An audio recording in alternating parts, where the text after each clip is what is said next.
Hey, what's up, Facebook? Hey, what's up, Instagram?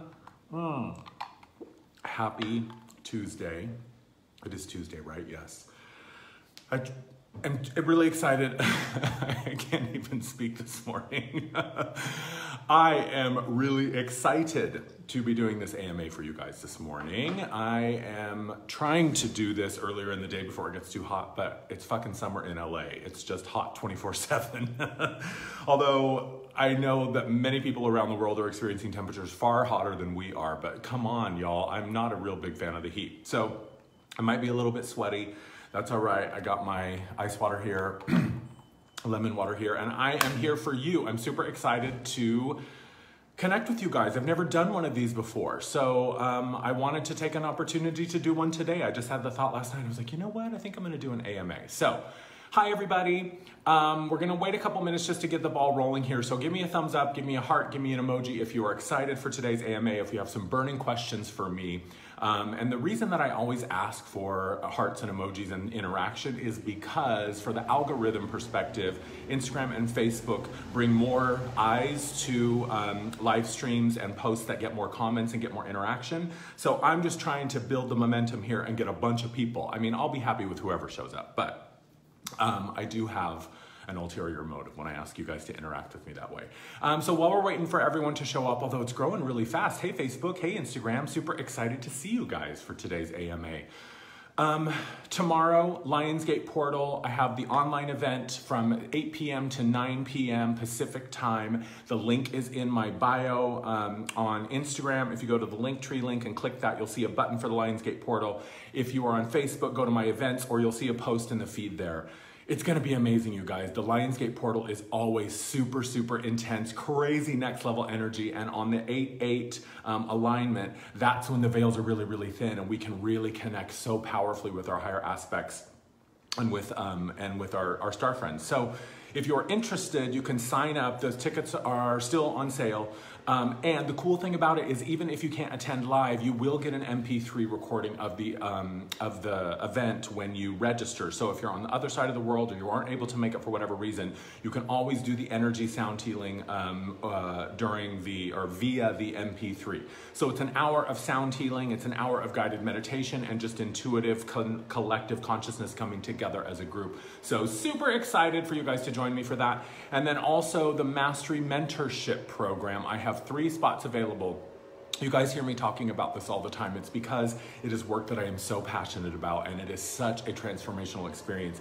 And to be able to work with people one-on-one in such a deep way and such a intense way is so, so incredible. And I love this work. So that's why I'm always talking about it. I just posted a new video on on my website, andrewmartin.energy, the Mastery Mentorship page. There's a new video that talks all about it. I also posted that video on my YouTube and on my Facebook. Just kind of talking a little bit more about the program, what my intention and thoughts are behind it, sort of the inspiration behind it, and what you can expect when you sign up. So you do get a free 30-minute intake call. If you are interested, you can sign up for the 30-minute intake call, and we can assess if this is the right work for you at the right time. And the most exciting thing that I want to say thank you to Instagram, thank you to Facebook, thank you to YouTube, thank you to everyone who went to my YouTube channel, liked, subscribed, followed, all that good stuff, because I reached the 10,000 subscribers mark. We are over the hump. I think it's like almost 10,100 something or 10,200. And this is a milestone that I have been working towards so diligently, basically since the beginning when I posted my first video. I think it was 2013. So it took us 5 years to get there, but we made it. Thank you. Thank you, thank you, thank you. I could not be more thrilled. And one last thing, and then we'll get into it, I promise. I am launching a Patreon page. It's going to be live September 1st. And I'm probably going to do another AMA about it. But just to give you guys a heads up, I am working on some really exciting stuff for you. There are 4 tiers of subscription, maybe 3, maybe 4. I haven't really narrowed that down. But some of the benefits that you get when you sign up for my Patreon is you get to see my video content before it's anywhere else. Before I post it on YouTube, Facebook, any social media, or my blog, it is going to be available to you first on Patreon. Also, I'm going to do a monthly drawing for a free 15-minute oracle card reading. Also, I'm going to do a guided meditation subscription, so you'll get a guided meditation every month. And I'm going to be doing a sound healing circle for Patreon members only. That is amazing. You guys, the value of what I am offering you on my Patreon page is insane. And I am so excited to connect with you guys there. So keep your eyes open for that. But on to the Ask Me Anything. So here's, excuse me as I'm dripping water all over myself. Maybe it's a little too early for this. I never promised this was gonna be a classy thing. So the way the AMA works is you can ask me anything. What I will, the only stipulation that I'm gonna say here is this is not about personal readings. I'm not here to do free readings for you guys. I have no problem doing that, but there is, what, 35 here, 45 or 15 here. So there's like 50 of you, 60 of you, and it's only gonna continue to build. I don't have the time to do personal readings for you guys, and I don't want that to be the focus today because that's boring for everyone else. So, the only stipulations are keep it clean. Y'all, this is PG, PG-13, maybe rated R with some of my F-bombs every once in a while, but keep the questions clean and no personal readings. We don't have the time for that today. So, ask me anything. What do you guys want to know? Why do I feel so jittery at times? Well, I can't speak to you exactly, but there could be a lot of things. Right now, where we are energetically, the Lionsgate portal, it starts in the beginning of July. Well, I mean, you know, depending on what you read, July 4th, some people say is the beginning of when this alignment opens. Some people say it's around the 26th of July. Whatever the case, we are in the midst of it right now, and the Lionsgate portal always brings up tons and tons of stuff because the energies that stream in this alignment are super, super high frequency, super loving, beautiful frequencies that come into our planet and allow us to connect and download this information. But anytime we have a really high frequency energy coming in, a lot of times the body doesn't know how to handle it. And the mind, especially if it's an energy that the mind is not familiar with, it just goes into panic mode, right? It goes into threat assessment. Oh my God, what is this thing? I don't know what this is. So oftentimes the body and the mind can become sort of defensive as they're sort of trying to figure out what is this energy that's coming in. And then also just these high frequency energies come in and they sort of unearth within us anything that is sort of unresolved. So a lot of people find themselves feeling angry, irritable, frustrated, on edge. Plus, we also have like 5 or 6 planets in retrograde right now, you guys. That is crazy. So it's really a time to go within. It's a time to be super compassionate about yourself. And what I always find is if I'm feeling jittery or sort of overwhelmed energetically, get out into nature and ground. Bare feet on the grass, in the dirt, in the sand, in the water. Connect yourself to a larger circuit. The planet is a big, big circuit. So consciously connect with the planet. Say, hey, Mother Earth, I want to connect with you. I've got some energy that is maybe a little bit too intense for me right now. And I'm hoping maybe you can take some of the extra, what I don't need, and we can just sort of run it through. That's a good way to sort of balance your energy. And then meditation, you know, salt baths also really help, and also really limiting your stimulant intake. I drink a lot of coffee in the morning, but then I kind of cut myself off. Maybe I'll have an iced tea in the afternoon, but I just know for myself that if I drink too much caffeine, it just kind of puts me on edge. So I hope that that helps. Okay. All right, y'all, ask me some more questions. What I'm gonna ask you guys to do is say, all right, next question, and then you can post your questions because I can't keep up with talking and reading the feed at the same time. So let's see, what are some of the other questions that we have? Good question. Why are some of my friendships and relationships ending and falling away? Well, I think that there's a lot of things at play here. And again, I'm speaking generally. Number one is that we're always in a state of becoming. We are not static. Our experience is not static. We are always growing and evolving and expanding. And sometimes the people that are close to us in our lives, our paths are parallel for a long time, but then inevitably at some point we're just gonna branch off in our 2 separate directions. And so sometimes it's just a natural evolution of living and just being a human and going through the process of growing up and growing old and, you know, sort of moving out into your life and into the world. There are a lot of endings right now. Eclipse season is always about endings, and we are still in the midst of eclipse season. We have the final eclipse coming up on August 11th. It's a new moon partial solar eclipse. And that is, or is it a full moon? Yeah, no, it's a new moon. An eclipse season is always about endings. It's always about chaos. It's always about disruption. And sometimes we just are moving in different directions. Maybe the reason that the relationship falls apart is because you two are no longer in sync, right? You're just moving up here energetically and they're moving over here energetically. And so we just don't vibe at the same level.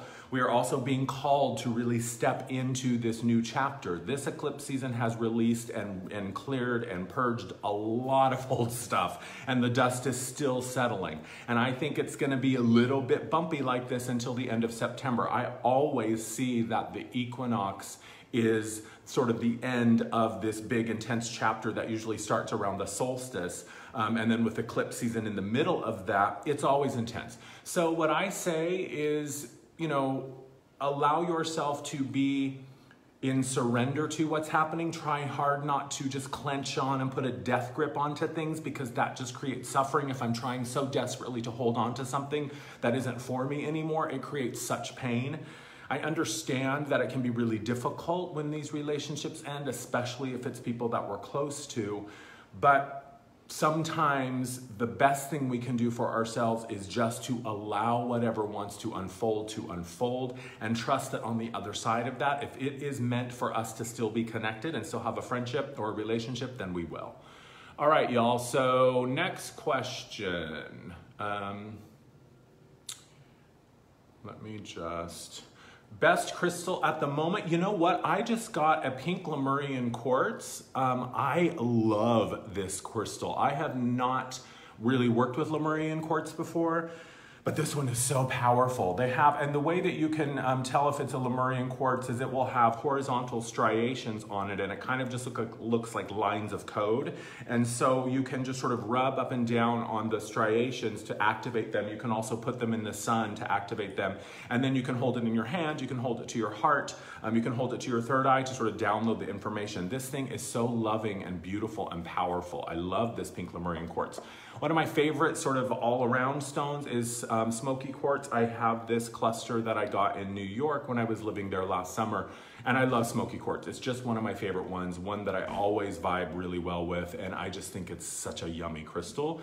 And then labradorite is another one of my favorites. I love labradorite. It's called, it's often called the Magician's Stone, and I have a really nice piece that I got when I was in Avebury in London last year, or the year before. I can't remember now when I was there at Avebury, but I love labradorite. That's one of my favorites too. Let's see, what else? Ask me anything, y'all. Give me a thumbs up, give me a heart, give me an emoji if this is interesting to you and if you find that these questions are entertaining. I don't know. I mean, I've never done an AMA, so I don't know if this is interesting. I hope it is.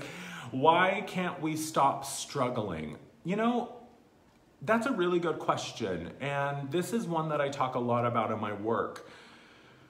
I think that a lot of it is, number one, struggle and sacrifice and difficulty are a really, really great teacher.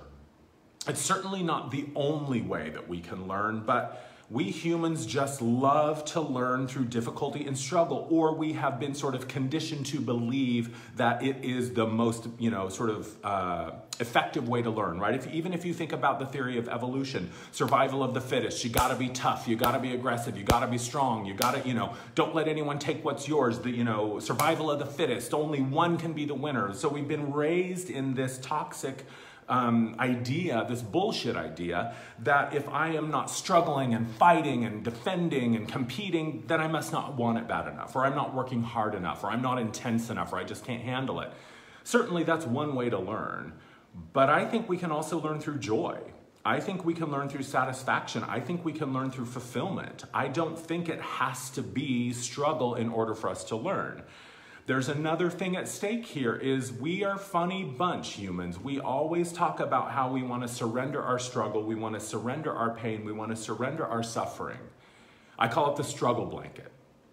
And oftentimes we get we become so identified with our struggle that we wrap it around ourselves. And I see this all the time, people saying, I want a fuller life, I want a relationship, I want love, I want big abundance, or I want the job, or I want physical health. And then we get into the work of saying, okay, well then let's move you in that direction. But then when it comes down to it, oftentimes we are terrified of letting go of the struggle. because it has become it has become our identity. And I see this all the time, right? The story of like, oh, well, I'm the one that's unlucky in love. I'm the one that's never going to find a husband. I'm the one that's never going to find a girlfriend. I'm the one that will be single the rest of my life. Okay, cool. That's one way to look at it. And you can certainly perpetuate that story if you want to. But you can begin to move beyond that and tell a new story. But what that requires is you letting go of the old identity of the one that is unlucky in love.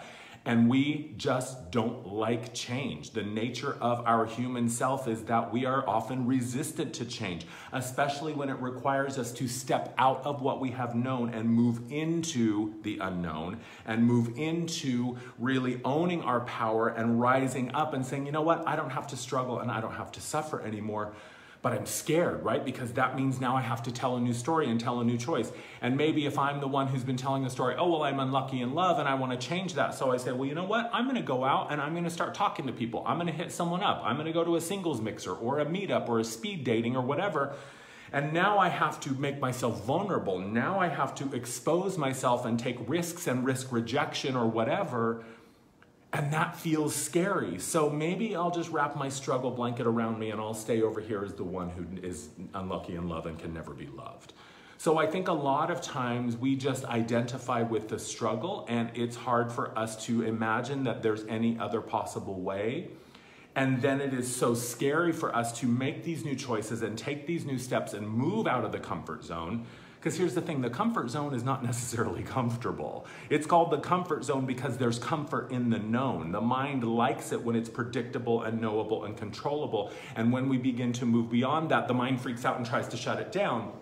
So there's a lot of reasons why we find it difficult to let go of struggle, but Eckhart Tolle talks a lot about this in The New Earth, which just says, drop your resistance.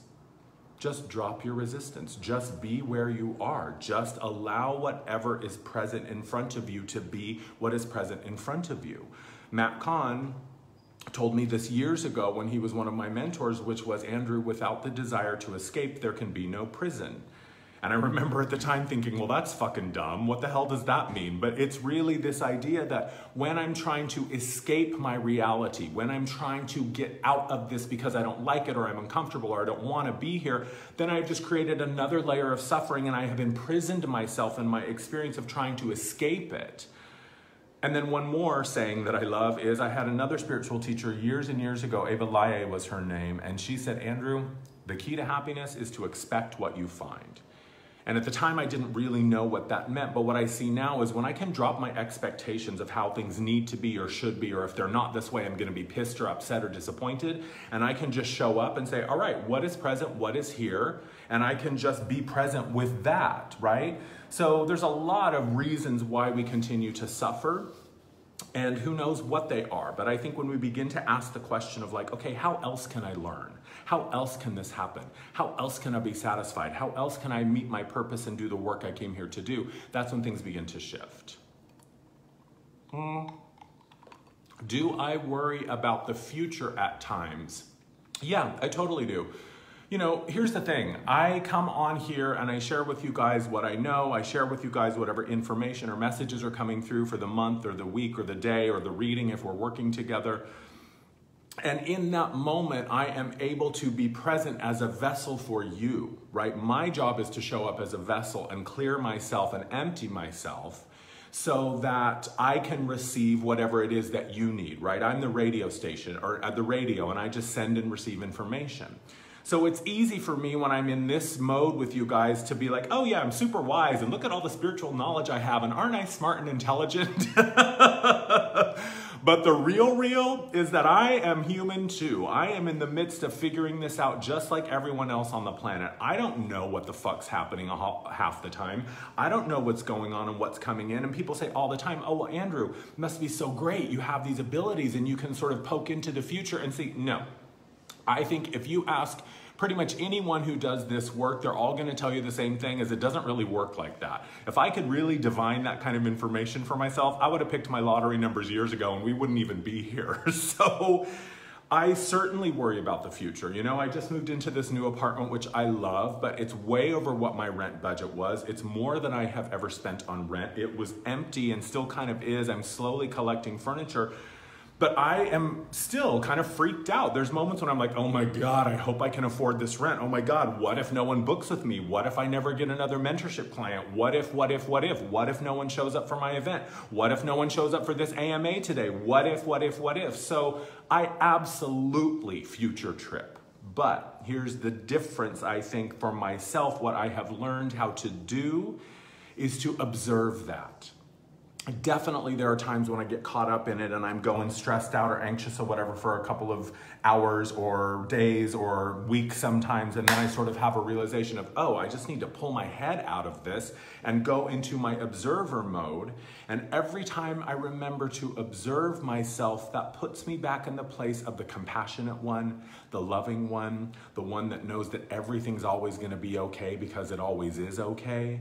And if I just allow myself to be present with that, then I can soften my resistance, I can soften my anxiety, and it also gives me a chance to love the one who's afraid, right? And I say to myself, it's okay, honey, I get it. You have not had your own apartment in almost 3 years. You have not lived on your own in a long time. You have lived with roommates and family and strangers, so you haven't had a lot of stability, and you haven't had the responsibility of carrying all the financial accountability for yourself. So I just love that part of myself. I just soothe myself and kind of talk myself off the ledge and then get back to it. Okay. Ask me anything. What else do you guys want to know? Huh? Let's see, let me scroll back and see if there are any questions. Oh, that's a good question. How did I open myself to be a channel, and how do I receive my messages? That is a great question. So I've always had this gift and this ability to read energy. And ever since I was a little kid. And I just thought that that's how everyone was. I was oftentimes not really paying attention to the words that were being spoken, but paying attention to how I felt about the words and sort of listening behind the scenes, if that makes sense. It's almost like I would close my eyes and listen with my body. I would just tune in and be like, oh, what they're saying doesn't feel right. Or when I'm around this person, I don't like the vibe I get. Or if I'm in this certain room or whatever, building, it feels funky. I learned how to shut that off because for a million reasons, what it came down to is I just didn't want to be different. I was always different. So I tried to minimize anything that made me more different when I began to realize that, like, oh no, not everyone looks and talks and sort of interprets the world in the way that I do. And then in 1995, and then again in 2005, and then again in 2012, I had these peak spiritual experiences that kind of woke me up. So to be honest, I didn't consciously, at least from my Andrew perspective, my higher self, creator self, obviously I chose this life, but I didn't consciously sit down one day and say, ooh, I want to be a channeler, or I want to be a healer, or I want to be a reader. I always thought that I would help people in some way, and I was thinking more in terms of like, oh, I could be a life coach. But in 2012, when I had that, sort of big awakening, and it was an auditory experience, it was clairaudience, and I really had a choice. And that was when I consciously said, okay, I don't know what's going on up there. I don't know who you are, voice in the sky, but you obviously know something that I don't know, or you have access to information that I don't currently remember. So whatever you want me to do, I'll do it. And I just began the process. I didn't know that channeling was going to be a part of it. I just surrendered to whatever was within me trying to get my attention. And that had just been knocking at the door for, almost 10, 15 years at that point. So I just said yes. I just surrendered and said, okay. And then the channeling came later. It was really a process of working with my guides, and it was kind of like spiritual boot camp. And I would do these exercises, and I would go into meditation, and then, I would have all these experiences where they were sort of showing me how to use my gifts and how to connect and tune in. And so it happens with clairaudience. Sometimes I'll hear a word. Clairsentience is just that sense of knowing. Clairvoyance, and I'll see an image or I'll get a flash of something that will sort of point me in the direction of what's coming in or what's happening with somebody. But it's really always just been sort of a moving target. I have always maintained that this work isn't really about me. This work is about you. My job is to show up for you and receive whatever you need. So if that means I'm channeling, if that means it's energy work, if that means it's a reading, then that's what I do. But it's interesting how the channeling has evolved, because when I started doing channeling, and it was a service that I offered for a while several years ago, it was very much the like, you know, sort of tuning in, and then my eyes would sort of roll back, and it would be sort of like me taking a back seat, and the energy would come through. But now the channeling just sort of happens. I call it, it's like a live stream channel is the best way I can describe it. I definitely know what it feels like when I connect, and in my videos, like my energy transmission videos, that's me channeling. That's me just opening up and letting it sort of move through me. My friend Paul Selig told me a couple of years ago once, he said, when we were trading readings, he said, I tune into you when I see you working, and it's like you just sort of lean back into a waterfall and it just sort of moves through you. So that's really, I think, the best way I can describe how it happens. And through practice and trial and error and just reading as much as I can, I've sort of learned what it feels like when I'm connected, and I've learned what it feels like when the information that's coming through is correct and when it's not correct. So I hope that helps. Let's see, what else? How did I get comfortable doing lives? How did I get comfortable doing live? You mean like live broadcasts and live streams? You know, I am a communicator. When you boil it all down, I just fucking talk for a living. That's what I do. I show up and I just open my mouth, and whatever information is ready to come through comes through. So, and I also as a kid was really involved in theater and music. I was a band geek and a theater geek and a choir geek, and so I was always on stage, and I sang in church when I was a kid, and I took music lessons, so I'm very comfortable being in the spotlight. I'm very comfortable speaking in front of a group. I also was a trainer for a long time when I was a makeup artist previous, you know, in this lifetime. And so I was always, you know, had a group of 20, 30, 40, 50 people in front of me, and I had to sort of hold their attention and teach them and guide them. So it's something that just kind of comes naturally to me. But I will say, when I first started doing the live broadcast, I think it was around this time last year when I was living in Brooklyn, probably a little earlier actually, I think it was more like March or April. And I started just doing them because frankly, it was kind of a pain in the ass for me to do all the pre-recording and editing on my videos. So I honestly started doing lives because it was just easier. It was less work for me. Although with my upcoming Patreon page, I'm gonna go back to the model of doing pre-records and edited videos. So it's gonna be a little bit different. But I just jumped in. I just said, okay, I'm just gonna do it. Today's the day. I'm just gonna do a live broadcast. I'm gonna do a live stream, and that's what I'm gonna do. And I just did it. So I think that I've always been sort of comfortable just jumping in, and so that's sort of the approach that I take. Let's see. Okay. No, I don't still do music. I took piano from like age 5 to age 18. Both my parents are music teachers. Well, they're both retired now, but they were music teachers and musicians in their own right. My dad is a jazz drummer, and my mom was an opera singer. And they told me when I was a kid, okay, you are gonna take piano lessons until you're 18 years old, and if you wanna quit on your 18th birthday, you can, but it's not an option, you're gonna take music. And I am so grateful to this day that they made me take music, because it really does develop connections in your brain and neural pathways in your brain that only musical education can teach you, and it opens your mind up in a really powerful and profound way. So I took piano lessons, I took trombone lessons, I took voice lessons for pretty much my whole life, from like 5 to 18. Well, not trombone, that was in like junior high and high school. And so I took music lessons because I had to. And, you know, just because I'm that bitch, when I was 18, I quit. I was like, I mean, I started counting down to my 18th birthday when I was 5 years old, pretty much. I've always been a willful son of a bitch. And so when my parents said, you can quit when you're 18 if you want to, don't you know, I was like counting the days, one more day, one more day, one more day. And on my 18th birthday, I was like, that's it. I'm not taking music lessons anymore.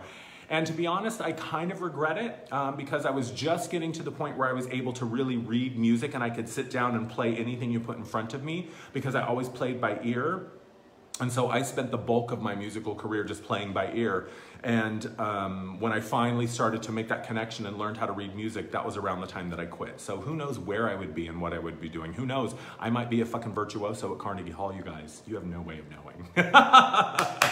Okay. Have I had to say no to someone who wanted to start my mentorship? That is a great question.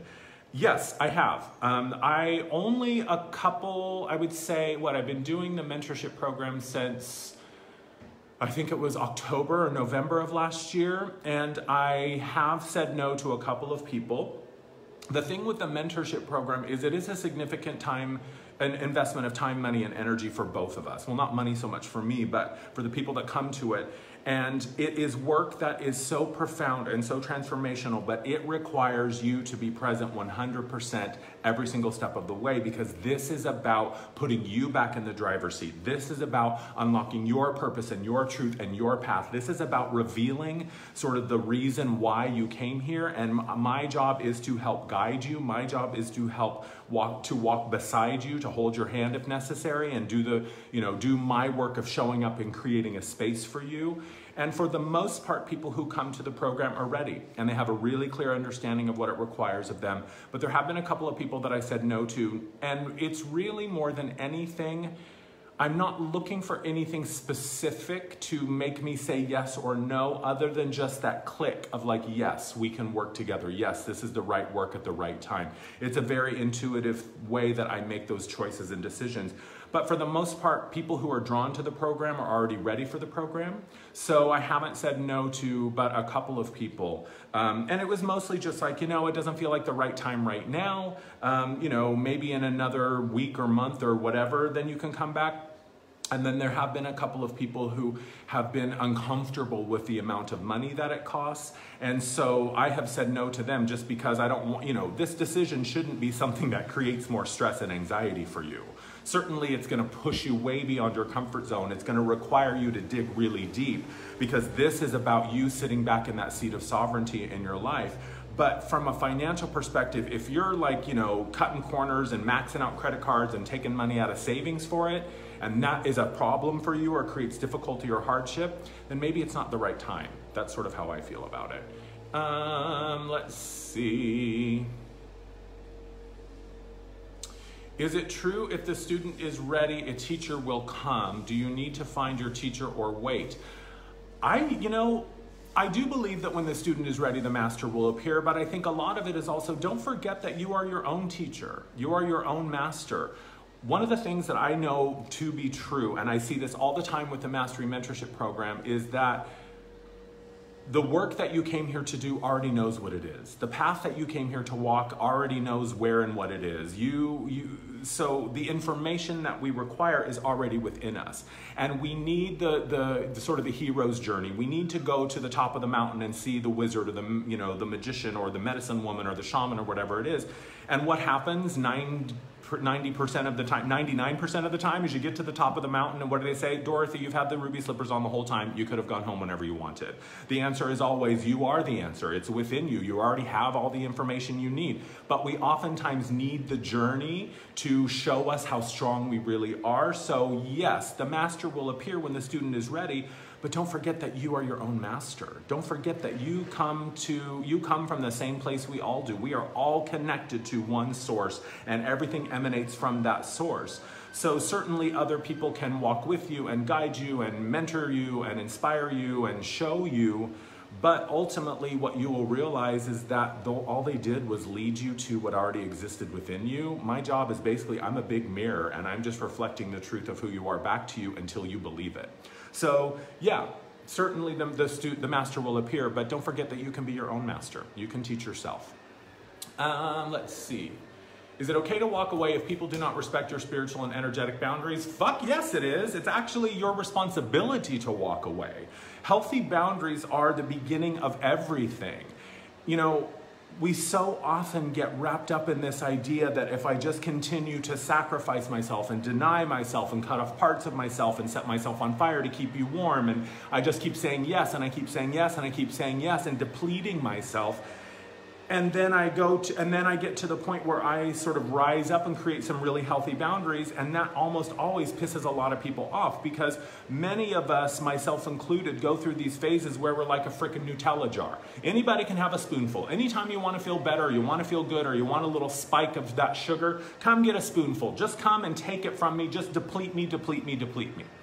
And then at some point we have an experience where we say, no more. I'm creating healthy boundaries for myself, because you can't pour from an empty cup. If I am not doing my work to fill myself up and heal myself and shift myself, then I can't do that for anybody else.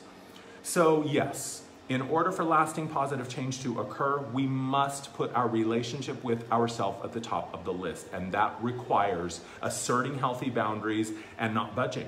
And saying to people, look, I get it. I've been that dude in the past who always said yes even when I didn't want to. And I get it that I have created an environment where you feel like you can always come to me and get whatever you want with no question, but I have made some new choices and that's not the way it's gonna work anymore. So if you're upset, I get it. You have the right to be upset, but I'm not going to shift my boundaries. To me, the healthiest relationships are the ones where we say, I am in my alignment and I will never step out of my alignment. And to me, alignment and truth are the same thing, right? So I am in my truth and I will never step outside of my truth for you because I know how shitty it feels.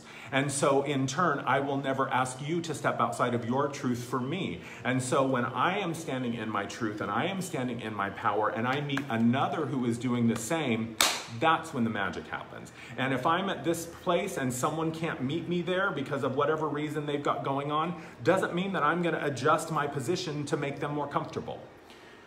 Let's see, what other questions?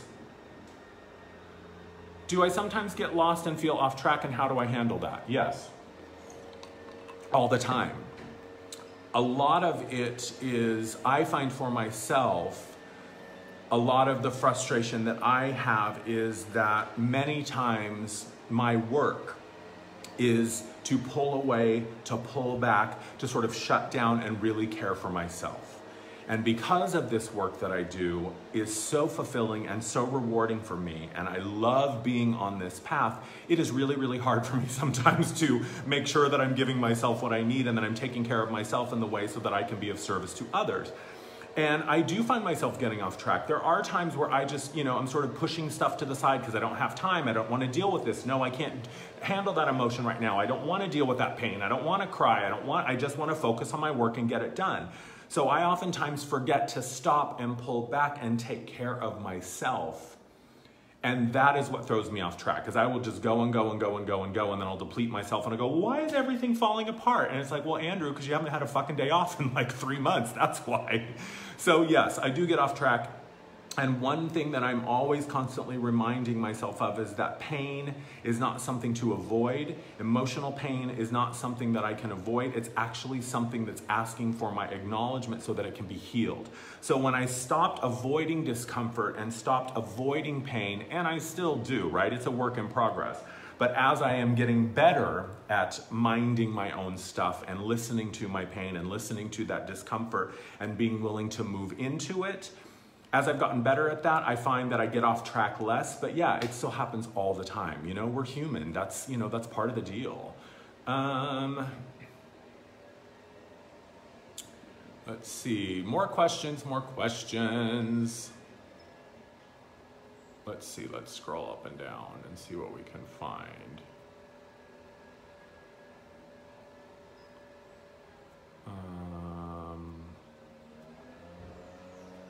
Anyone else have any questions? How do I focus and hold a vision to manifest and at the same time let go and let God? Such a fine balance. Oh my God, you are preaching to the choir, my friend. I am my own worst client when it comes to this because, I'll have a vision, I'll set an intention, I'll put it together, however it happens and sort of begin to call it forth.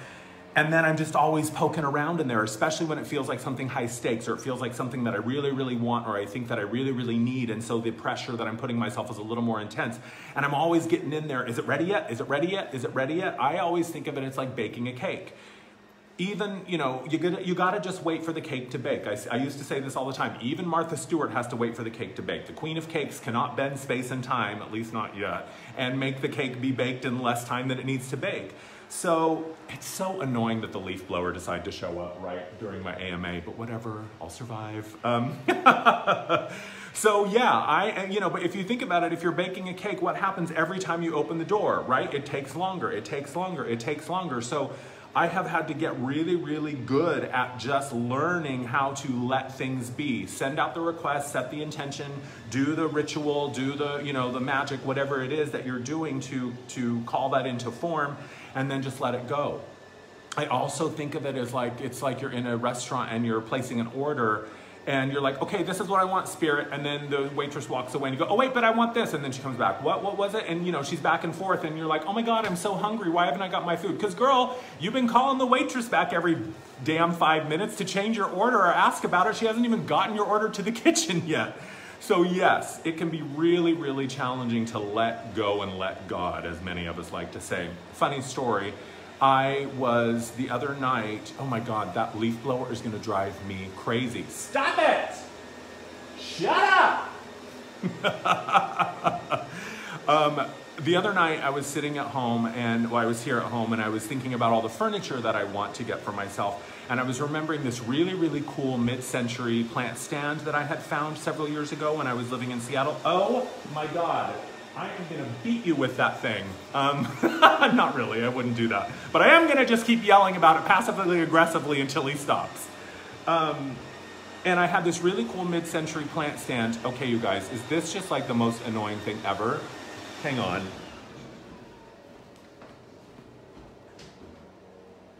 Of course, right when I go up to yell at him, he walks away. He's lucky, because I was about ready to let him have it. No, I'm kidding. So anyway, I was thinking about this plant stand that I had, and I loved it, and I love plants, so I always have a ton of plants in my apartment. I don't right now, but I'm working on it. And so I was thinking, God, I love that plant stand. I wish I could find something like that before. It was like teak, mid-century, super cool, simple lines. And I thought, God, I would love to find another plant stand like that. And I just let the thought go. I am not kidding you. The next night, I was walking to the grocery store to go get stuff for dinner. And on my way home, I passed by this apartment building, and wouldn't you know it, someone had set a plant stand, and it's right over there. I guess I could show it to you. Someone had set this plant stand, it's right here, I'm gonna prove to you that I'm not making this shit up. They had set this plant stand out on the street, and so I grabbed it and I brought it home with me. The point of this is to say, back to the question about manifestation, I know for a fact that the reason that I called this in is because it came in, I had the thought, I had the vision, I had the impulse, I asked, and then I let it go. Because honestly, once I had that thought of like, God, I'd really love to have another plant stand like that, I just let it, like it evaporated out of my head and my body, and I didn't even think about it again until that later the next night when I saw it on the street corner. So I'm not a master manifester yet. Sometimes it takes things a little longer to get to me than I would like, but I know that a big part of manifesting is trust. Just trusting and letting it go. Just like the sovereign, she never doubts that what she requests is going to be brought to her. That's really the mindset that I really find I try to get myself in when I'm talking about manifesting, is just trusting that because I requested, it's on its way. And if something doesn't go the way I wanted it to, it's because I was either being protected from something or prepared for something greater. How's that? Let's see. What other questions do we have? I don't even know what time it is. I need to make sure I'm staying on track because I have some clients this morning. Let's see. What crystal do I recommend for root chakra troubles? Any grounding stone is really good for root chakra. Any stone that's like in a red, so carnelian would be really good. Ruby would be really good. Garnet would be really good. Actually, smoky quartz is really good. Amethyst is a great one for sort of all over body. If you get online and just Google crystals root chakra, I know you'll find 100,000,000 suggestions of what to do for root chakra. The way that I like to pick crystals is I normally will just go into a crystal shop, and whatever catches my eye or my interest, I'll pick it up and just sort of find my connection with it. And then I always like, if it's a crystal that I'm unfamiliar with, I always like to look at what it is afterwards, because I find that it's really interesting how I'm generally drawn to crystals that are sort of calling to me and saying, hey, I can help you. But you know, everyone has their own way of picking. But yeah, I think for root chakra, just do some research and see what you find. Because kind of depending on what it is you're looking for, you may find some different recommendations. Let's see, have I felt something intuitively very strong and then it ended up not happening? How do I deal with the confusion of what I feel strongly and believe's not happening? Yeah, I do actually a lot. And the way that I look at it is, you know, sort of clairvoyance or intuition or sort of reading what is coming in the future. It's all based on potential. You know, if I were to do a reading for you today and you asked me a question, we would get whatever we got. And then if we were to do that same reading, ask that same question for the same person a week later, we would probably get a very different response because it's all based on potential. It's all about potentiality. There is not one version of reality, right? There are infinite number of ways that things can play out. Certainly there is like the predominant probability, right? We can say, well, most likely it's 90% probable that this will be the reality that comes into play for a million different reasons, right? But there's always the probability of something else happening. If I were to give you a reading today about your relationship because you're not, let's just say you're like, I'm not happy in my relationship, I don't know what to do, and I'm sort of feeling trapped and helpless. So I would be reading you based on feeling trapped and helpless. I would be reading you based on where you are today in relationship to your relationship. And if you leave the reading and suddenly decide something inspires you and you go, you know what? And so I would give you, this is the insight that I see, or this is what I would do, or this is the information that's coming through for you. And then if you left that reading and suddenly decided because for whatever reason you're like, you know what? Screw it. I'm ending it today. It's over. I'm going home and I'm breaking up with them. That obviously is going to change all the potential. So one thing that I think is super important for people to know is that when you come into a reading, it is really important that you are clear on what you want, and it's really important that you're clear on the place that you are asking from. Are you asking for information because you feel like you can't get it yourself and you're feeling disempowered and you're in sort of helpless victim mode?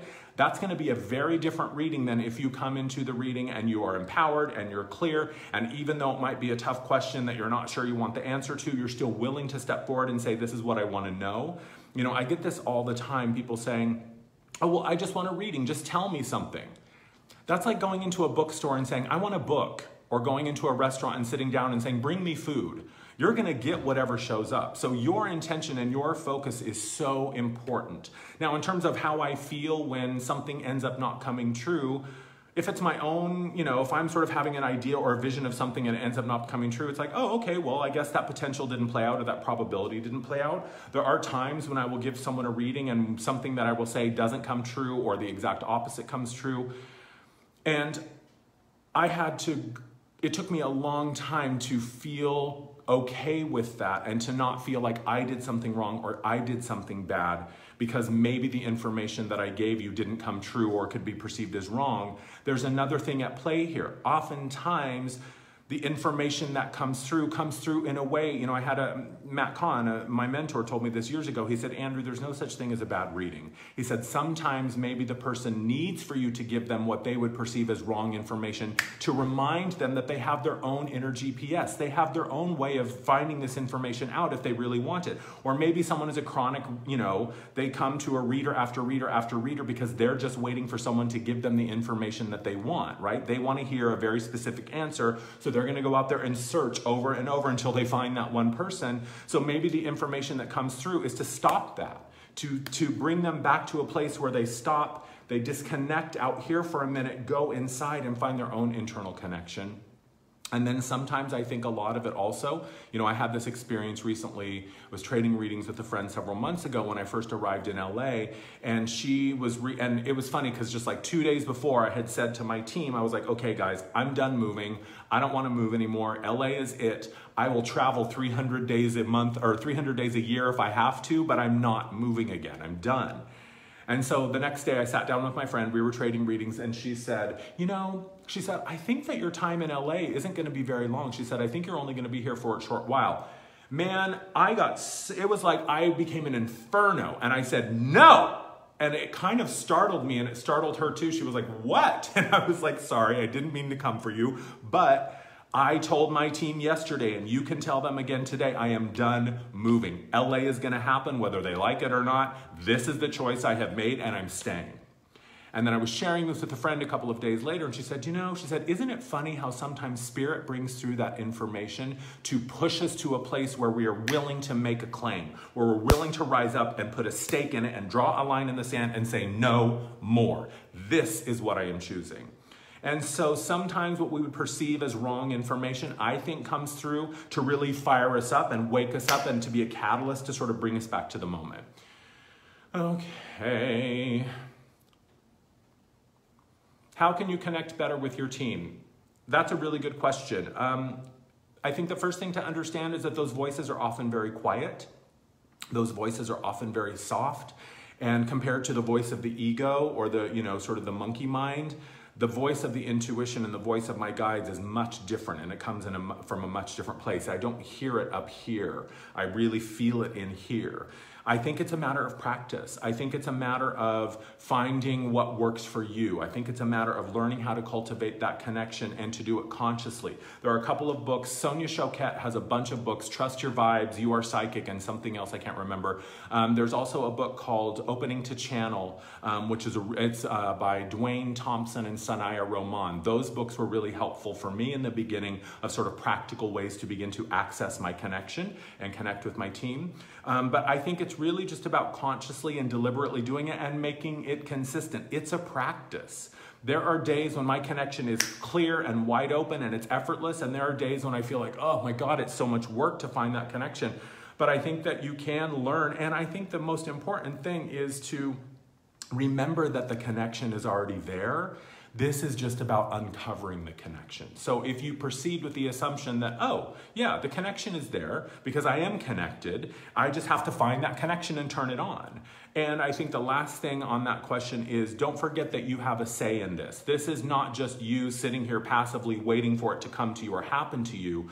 Very early on, I communicated with my guides in a very clear way, saying, okay, I need to hear that stronger, I need to feel that more profoundly, I need to know more information, or I need less intensity, you guys got to dial it down. Or, I was getting woken up almost for months and months and months. I was getting woken up at like 3 in the morning, and I was working a full-time job at the time when I was still developing my practice. And finally, after like 3 weeks of this, I said, okay, enough. I said, I cannot do this anymore. I've got a full-time job. So from midnight to 6 a.m., unless it's 911 emergency, someone's going to die if they don't get this information, I'm not available. So you do have a voice and you can assert your own boundaries. I think that's important to know. Let's see. So I think we have time for one more question.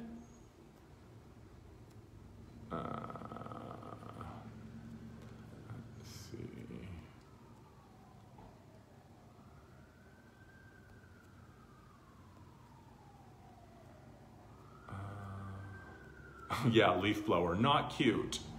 How do I call upon my guides? Let's make this the last one. How do I call upon my guides? I think that I think in the beginning it was definitely a different experience. In the beginning, I would sit, I would center myself, I would sort of go into meditation. It was a much more complicated, I think, experience in the beginning, because I was still learning how it worked and I was still learning to find that connection. And I also didn't really fully trust it. Trust is something that's huge in connecting with guides, is just trusting that they're already here, they're already present, and I just need to find that place where we connect. So consciously calling upon them then was very, very different. I used to do it a lot through writing and through journaling. I would have these higher self conversations where I would sit down and I would say, okay, team, guides, Big Andrew, whatever, in the beginning, I just called it Big Andrew, Little Andrew, right? I'm Little Andrew because I'm the smaller version of all that I am. But Big Andrew, I'm still connected to him. He's just a part of me that we can't see. And I would sit down and I would say, okay, Big Andrew, what do you want me to know about ... Or I'm having difficulty with my money and my financial situation. What can you tell me about that? Or I would just say, hey, what do you want me to know today? And then I would just take dictation. I would set a timer on my phone for like 15 minutes and I would just write nonstop, just sort of stream of consciousness. And that was a way very early on that I learned how to connect with him. And now it's something that connection is just sort of open 24/7.